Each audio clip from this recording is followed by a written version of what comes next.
So my name is Jenny Motkaluk, and I am one of the candidates for Mayor of Winnipeg.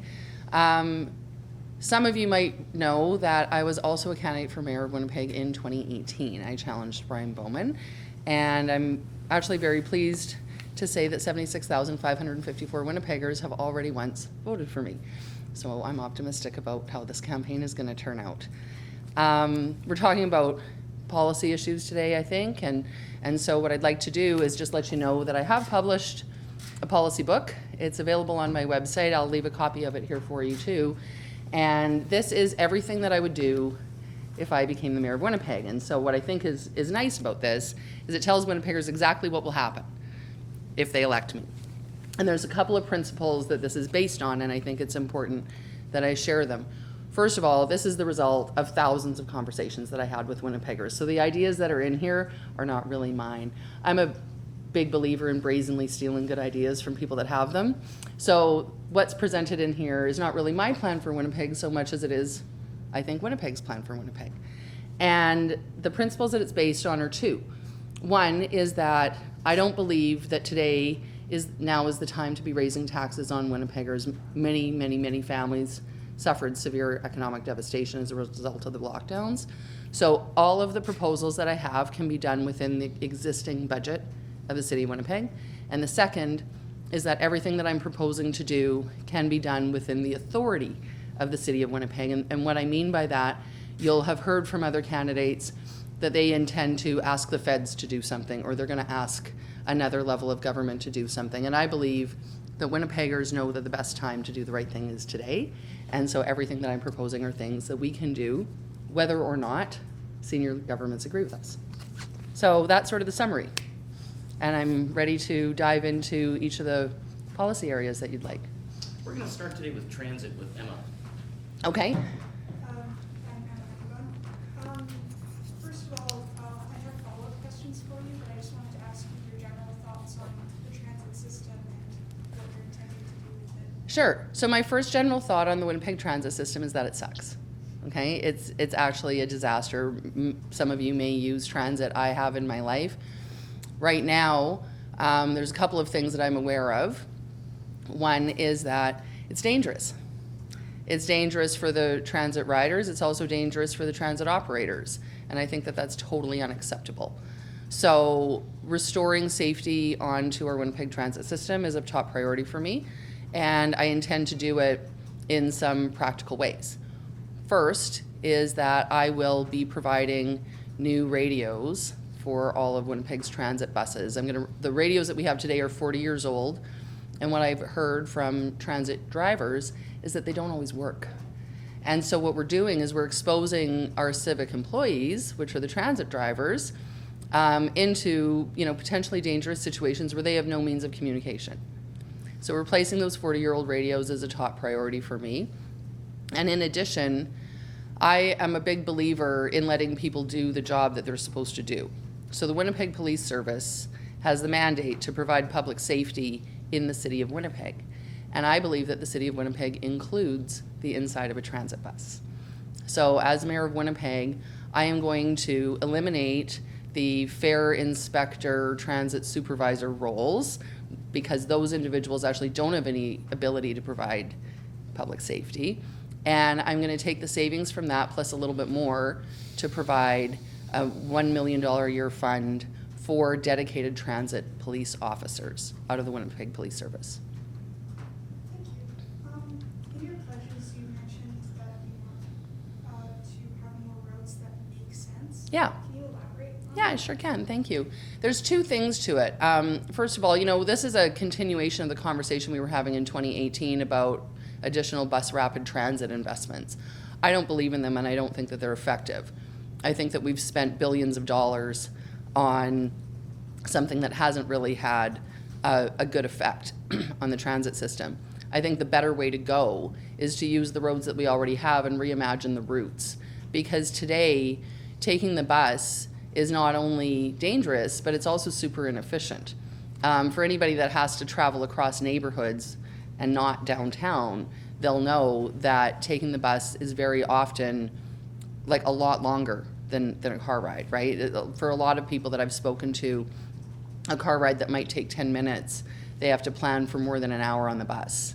And that's just not okay, because the transit, whether you're a regular user of it or not, is a really important service that the City of Winnipeg provides, because some people don't drive for a variety of reasons, and other people may prefer to take the bus if it was better, faster, or cheaper, right? Usually two of those three will do it, right? If it's better and faster or cheaper.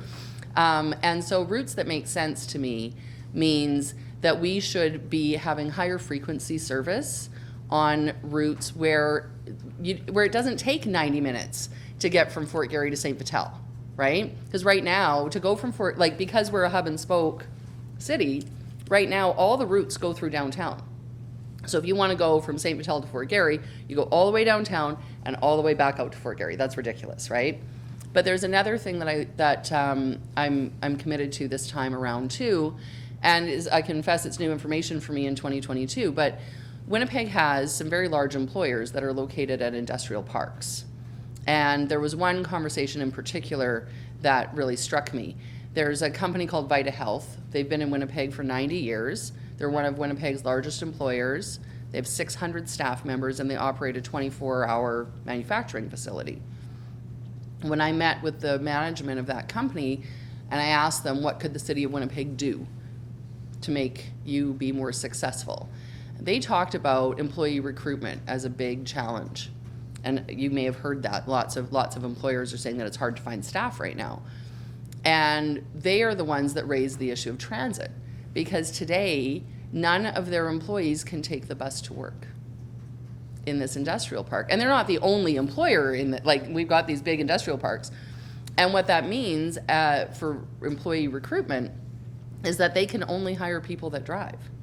So that excludes a huge big segment of potential staff members. It also means that for Winnipeggers that are looking for a nice job, they're not able to go there either, right? And so that's why I've proposed something that I've called Transit to Work, which is a piece of routes that make sense, but it includes a priority to make sure that transit is serving Winnipeg's largest employers.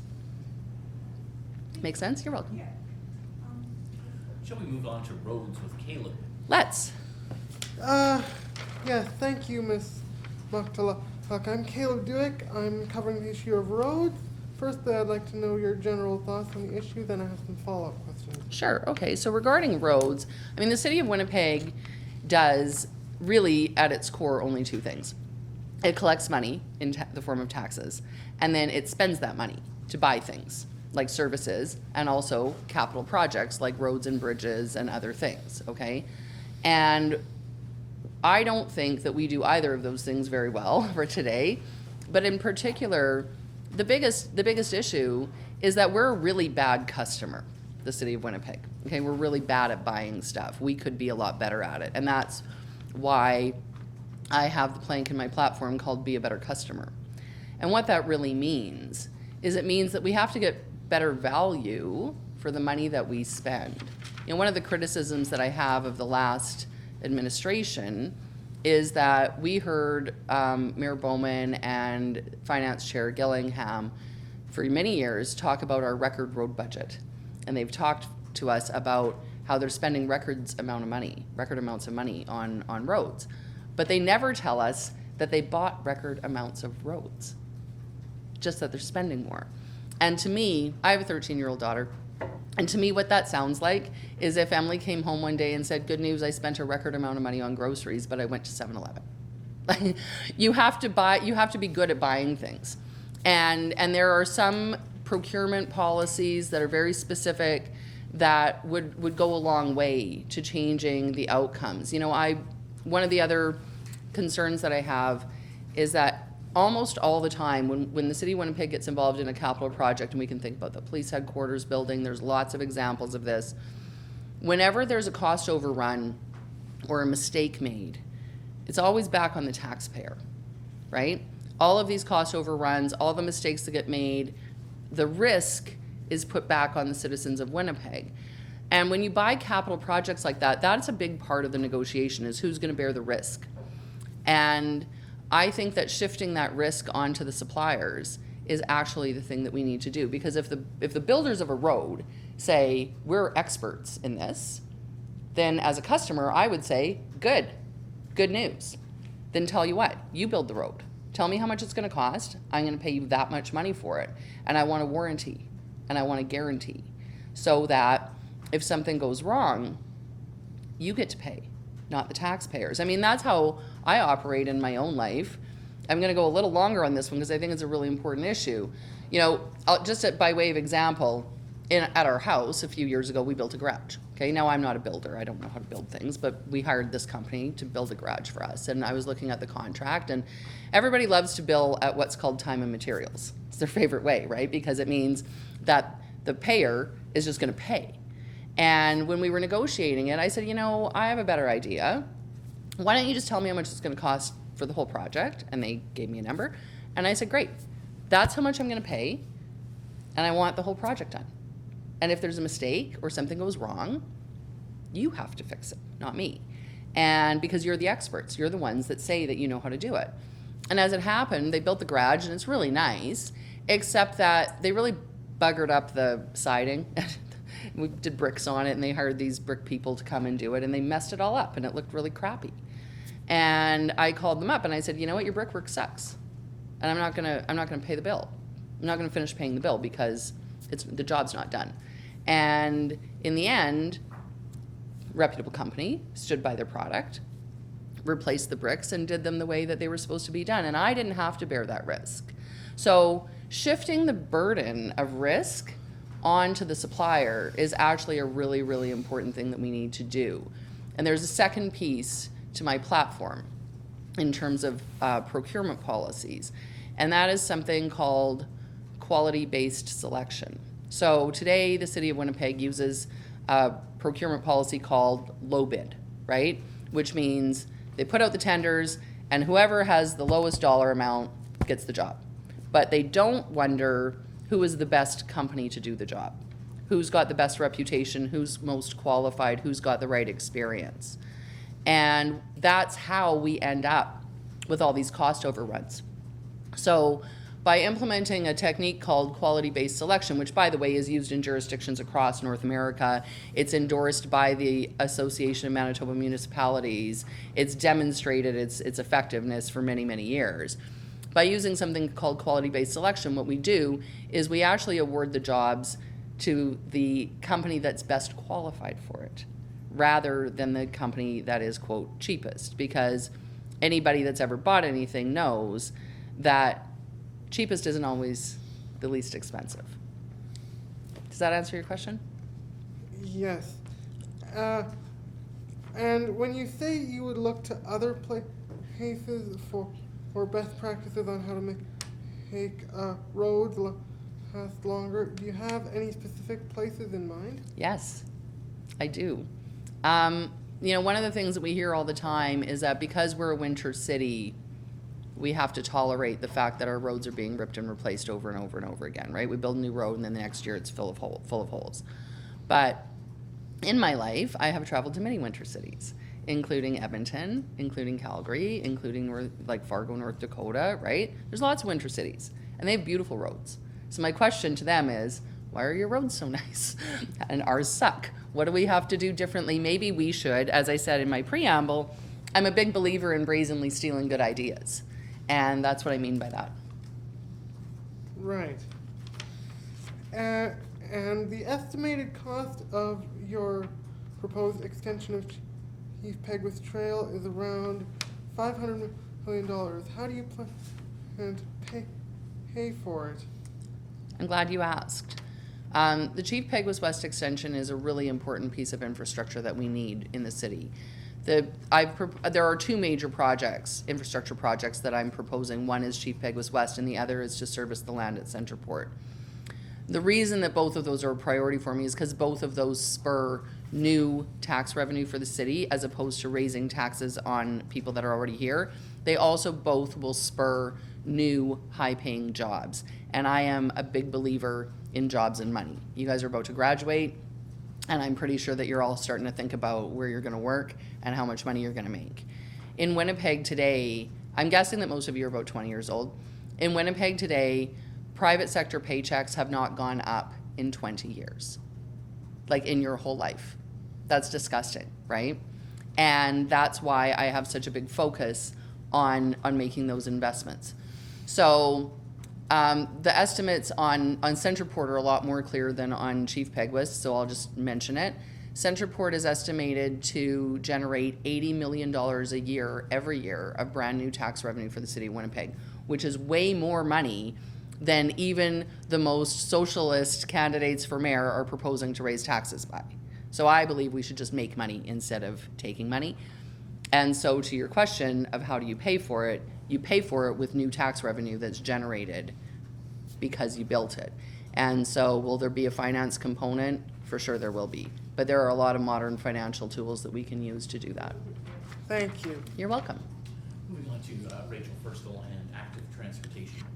Hi. Rachel, how important is active transportation to you, and what do you plan to do about it? I think that active transportation as a phrase confuses people a little bit. So I want to just provide a little clarity about what I mean by it. I think there's two kinds, okay?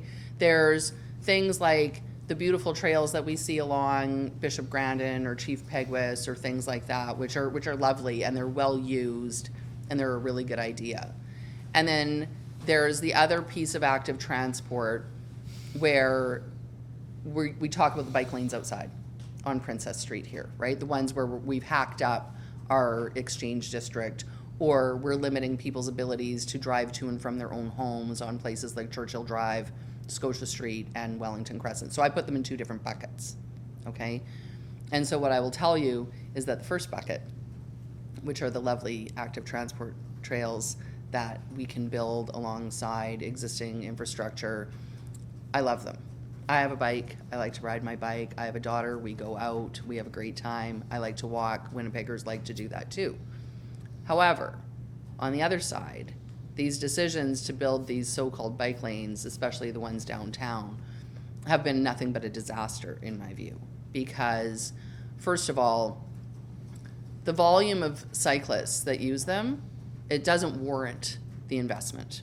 You know, the city of Winnipeg never told, when they started doing those, the city of Winnipeg never told us what their objectives were. And I'm a big believer in working towards outcomes and then measuring those outcomes. So if the objective was to increase the number of people that rode bikes downtown, they should have told us how many people were riding bikes downtown in the first place, and now many years later they should have measured and told us the results. We don't know those answers. Or maybe they had a different objective. We don't know because they didn't tell us. Maybe they had an objective of reducing the number of cyclist and vehicle collisions. Unknown. Is that the outcome they were going for? I don't know that either. What I do know is that those are really expensive bike rides. Okay, so for every cyclist that you see, the cost is enormous because it's not just the cost of building it. It's not just the cost of maintaining it and clearing the snow off of the bike lanes. You having to use specialized equipment for the 4 or 5, hardcore cyclists that we have in the wintertime. But the other cost is what it cost to the revitalization of the Exchange District and the downtown, which is enormous and unmeasurable. And what I mean by that is by doing those bike lanes the way that they're done, we've reduced the amount of street parking.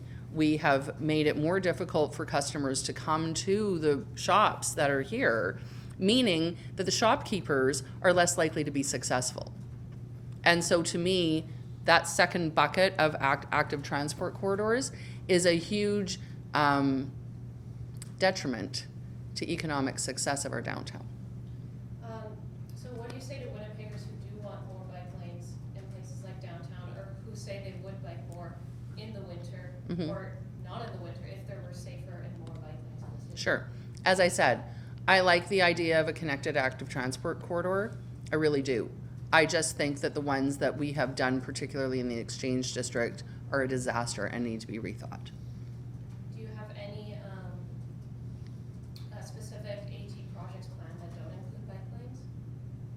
No, Okay, why not? I don't know. I just don't.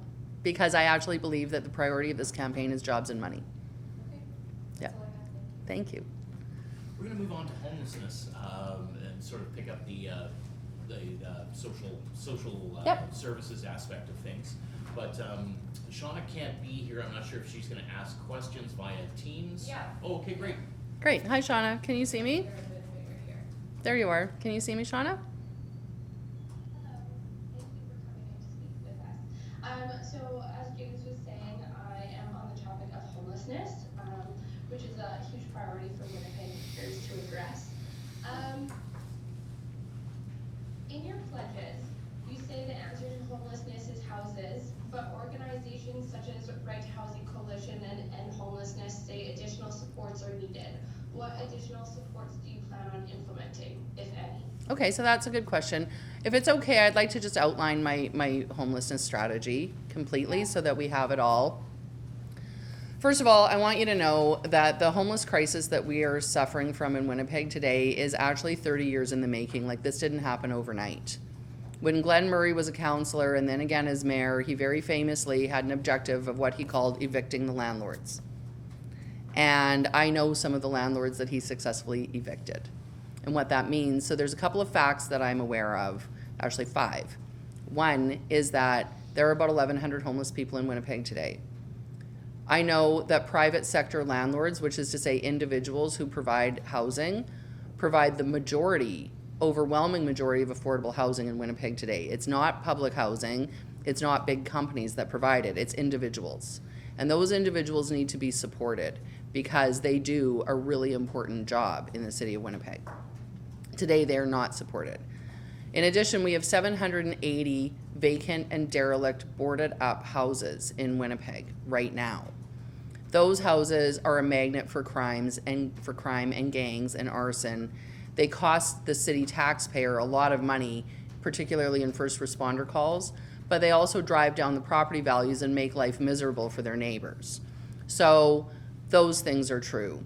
Add to that the fact that we have dozens and dozens of social service agencies that exist in the city of Winnipeg today. They are publicly funded for the most part, and I believe that the individuals that work in them have the best of intentions and really want to do a good job. Their job is to assist the most marginalized Winnipeggers, which includes the 1,100 homeless people that we have. And in interviews with those people, what I learned is that they are not able to provide services to individuals until and unless those individuals are actually housed. And I'll give you an example, okay? Growing up, I will tell you that I experienced my share of poverty and I have experienced housing insecurity. And when those circumstances are on you, there is literally nothing else that matters, okay? You are not capable of participating in a job retraining or addictions counseling or anything else until you have secured your own person, right? We have Maslow's needs, right? You need to be fed, you need to be sheltered. And if you're not fed or sheltered, nothing else matters. So when I spoke to the social service agencies, they told me that they very often will go and they will meet people where they are in the encampments and the bus shelters on the streets and ask them if they can provide services to them, but they're very ineffective, and those social workers are very frustrated by that. And the reason that they can't help them is because the first thing that everybody needs is safe and secure and dignified housing. So those things are true too. And the last thing that I'm going to say in terms of the facts, then I'll tell you exactly what I intend to do, is that I believe that I do not believe the narrative that says that some people simply don't want to be housed. I just don't believe it. It's not true. When it's 50 below outside, everybody wants a roof over their head and a door that locks. What people mean when they say that is they mean that they don't want to be stripped of their dignity any further than they have already been by going into some of the shelters that we have, because that's just part of their intake process. That's what that really means. And in Winnipeg, our homeless population is very overrepresented by people of Indigenous descent. And I believe that the greatest act of reconciliation that we can do in this city, and I believe that actions are greater than symbols, the greatest act of reconciliation that we can do is to provide dignified housing to every individual that needs it, because that is the only way that you can restore hope to individuals that they can pursue a happy life. So with all of those facts, I have a plan, and I'm really excited about it because it can be done very, very quickly, and it does not require an investment in public funds. Certainly not the hundreds of millions of dollars that some of the other homeless plans are seeking. What I'm gonna do as mayor is I am first going to seize, under a bylaw called Take Title Without Compensation, I am going to seize every derelict housing unit in this city, all of them, apartment buildings, duplexes, houses. I'm seizing them all. I'm taking them away from the irresponsible landlords, and I'm gonna have an auction. And in order to qualify to be a bidder at my auction, you must be capable of restoring the property. You must have your own money and your own know-how and your own capability to restore the property, and you must make a commitment to rent that property out at affordable rates. And when I say affordable rates, to be clear, I mean welfare rates. So those 780 buildings will provide enough housing for every homeless person that we have in this city with zero public dollar investment. The second piece to this is that then I'm gonna partner the landlords with the social service agencies so that the social service agencies are aware of available housing. So what that means is that on the day that a social worker goes under the bridge or goes to the encampment or goes into a bus shelter and speaks to the individual that's there and says, hey, can I help you? The social worker will be aware of available housing that's available right now today because they will be partnered up with these landlords. And so that means that the social workers are going to be able to be really effective because they're going to be able to take those individuals, get them signed up on welfare, because most of them are not, because you can't get welfare until you have an address. So homeless people aren't collecting their basic needs welfare checks at all.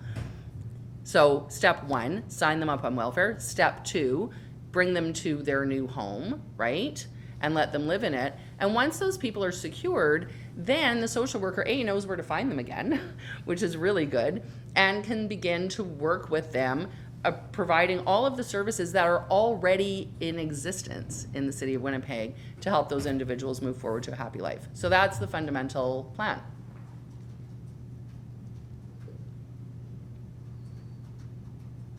Okay, so going off of that,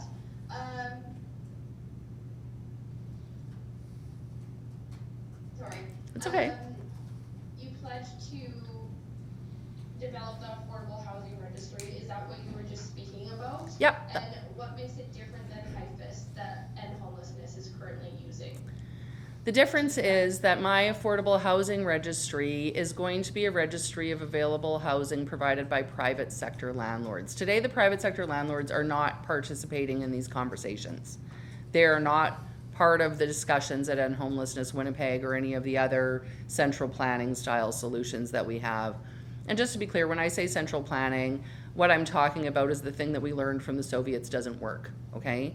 Central planning doesn't work. We learned that a long time ago. You guys are too little to remember when the wall came down, but I'm not. And so the people who know how to provide affordable housing are private individuals that live in Winnipeg, and I have immense faith in them. We're gonna move on now to the police budget. Let's talk about policing. My name's Sarah. I'm on the topic of police budget. I was just wondering what your general thoughts and feelings towards the Winnipeg police budget right now. Okay, good. Thank you for the question. So I have lots of thoughts and feelings around the police budget and the Winnipeg Police Service and the Winnipeg Police Board. And today, the city of Winnipeg spends 27% of its entire budget on the Winnipeg Police Service. It's a lot of money. Today, the city of Winnipeg is not getting value for that money because I think most of us will agree that public safety is not at its peak here in Winnipeg right now. And because we have something called the Winnipeg Police Board, the elected officials actually don't have any control or authority whatsoever over the activities of the Winnipeg Police Service. So those are the things that I think are wrong. So to be clear, I intend to keep the Winnipeg Police budget as it is, with the exception of the addition that I said for the transit cops, okay? So that's the only increase that I'm proposing. I believe that the Winnipeg Police Service is suffering from a lack of leadership and accountability, and there's 2 things that I'm gonna do about it. One is I am going to have the chief of police fired. His name is Danny Smythe. He has failed all of us, and he's gotta go. His time is done. And when Danny Smythe is fired, the next thing I'm going to do is, this is the one thing that I actually don't have the authority to do all by myself, but I'm going to lobby like hell to have the Winnipeg Police Board abolished completely so that we can return accountability back to the taxpayers of Winnipeg who pay for the service. And if you were to implement the wage freeze that you were budgeting for, would this include a freeze on like overtime, night shifts, like where police do get that extra, pay increase? Why not? Wages are, okay, so just to be clear, wages are different than overtime, right? Okay, so I'm not suggesting that someone is gonna have to work an overtime shift for free, if that was part of your question. That's not what I mean. But here is what I mean. During the pandemic, many Winnipeggers lost their jobs, they lost their livelihoods, and some families lost generations of life's work. And I'm talking about places like Nathan Detroit's restaurant, which was in Winnipeg Square for like 40 years, right? Those people have been hurt very, very badly. There's lots of us in Winnipeg who are really struggling financially today. And as mayor of Winnipeg, I absolutely will not raise taxes on those individuals to give raises to our highest paid public employees. And the reason is this: during the pandemic, while so many people were sent home without paychecks, those individuals had job security. They got their cost of living raises. They got their pension contributions. And I'm going to ask them to give a little bit more so that we can help those who were hurt the most. And that's why the wage freeze is so important. And if the wage freeze was implemented, how much extra money would there be in the budget, and how would you plan to use that excess? Well, to be clear, it's not excess. My budget actually balances to zero. Okay, so when I said everything that I'm proposing can be done within our existing budgets, there is new spending in this plan, and part of the funding for that new spending is going to come from the wage freeze. Okay, so, but today there are 4,198 civic employees that are currently on something called the Sunshine List, which are the people who make more than $75,000 a year. And the total, I'm trying to remember, I can't remember exactly, but it's some horrific amount of money, like it's hundreds of millions of dollars of salary, okay, is out of the Sunshine List.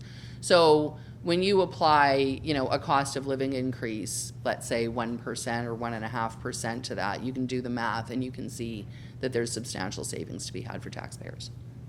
That's all I have. Thanks. Can I jump in? I actually Yeah. just have a Yeah. follow-up question. I shouldn't do this, but I'm going to. How will your wage freeze in terms of the police aspect of things jive with the collective agreement with the Winnipeg Police Association? Well, there's lots of collective agreements. Okay, so to be clear, the wage freeze probably applies to almost every police officer, probably almost every firefighter, right? It also would apply to all the senior administrators at the city of Winnipeg. It would also, by the way, apply to mayor and council, okay, just to be clear.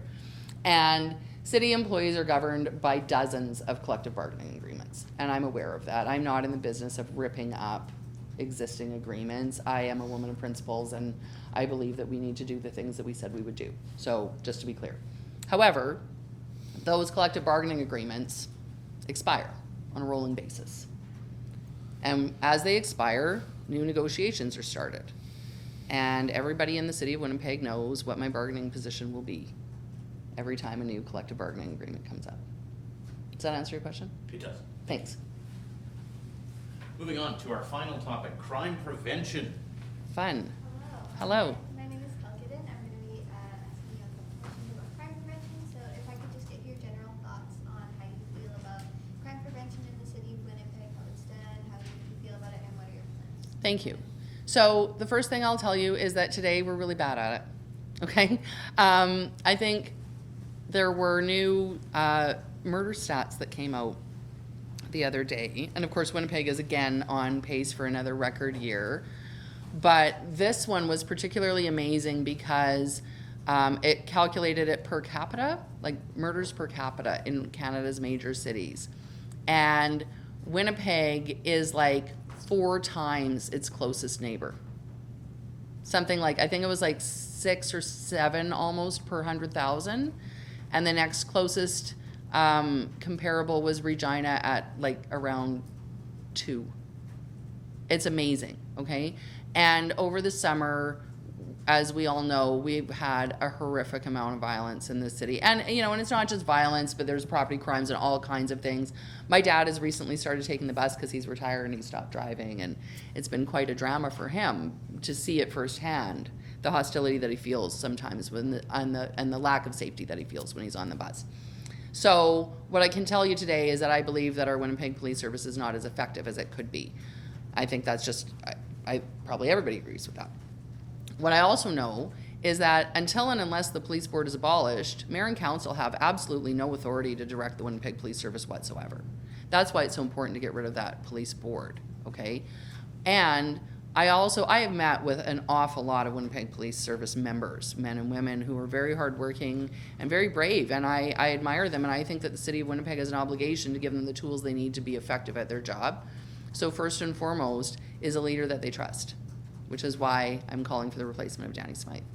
And now within that, though, when you start to take a bit of a deeper dive, there are some practical things that we could do that would make things a lot better. And again, we know this because we used to do them and we stopped, or they're happening in other jurisdictions. And I'm going to give you an example, okay?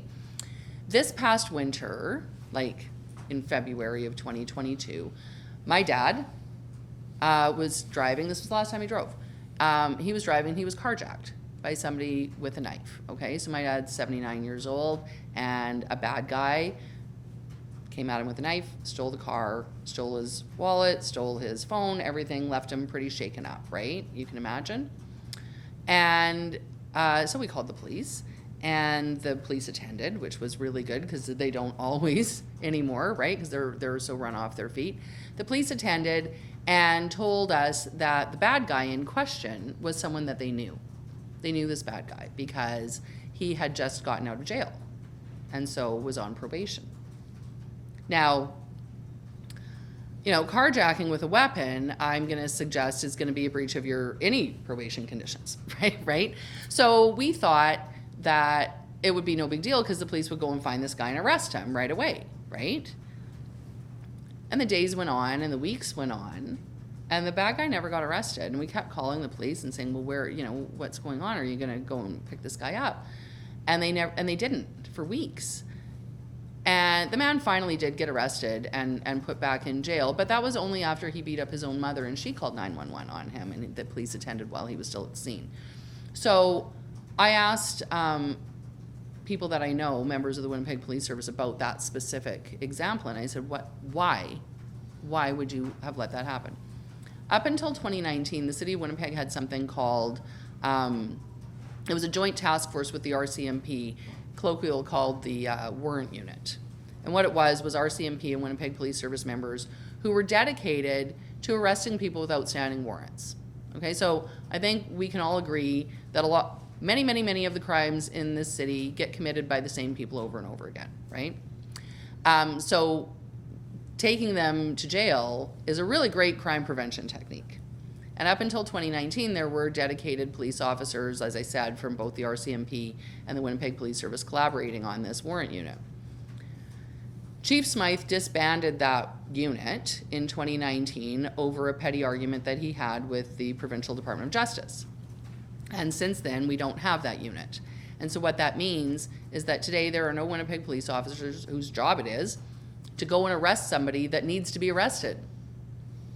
It's just that easy.